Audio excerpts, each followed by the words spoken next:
Hello বন্ধুরা, আশা করছি তোমরা সবাই ভালো আছো। আমার চ্যানেলে তোমাদের সকলকে স্বাগত। আজ তোমাদের সাথে চিকেনের একটি নতুন রেসিপি শেয়ার করব।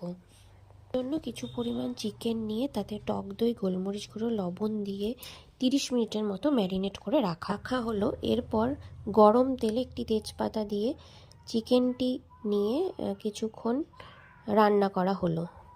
এরপর আদা রসুনের পেস্ট দিয়ে কিছুক্ষণ নাড়িয়ে টমেটো কুচি দেওয়া হলো। তারপর আবার কিছুক্ষণ নাড়ানো হলো।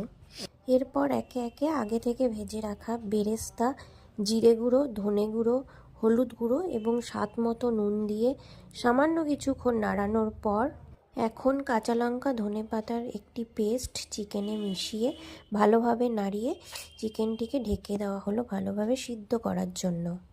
অবশেষে ফ্লেভার আনার জন্য গন্ধরাজ লেবু কিছুটা উপর থেকে চিপে দেওয়া হলো।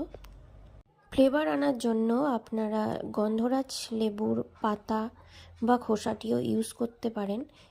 তৈরি হয়ে গেল চিকেনের একটি স্পেশাল ডিশ, লেবু লঙ্কা চিকেন। রেসিপিটি ভালো লাগলে অবশ্যই আমার চ্যানেলটি লাইক, কমেন্ট এবং সাবস্ক্রাইব করে দেবেন।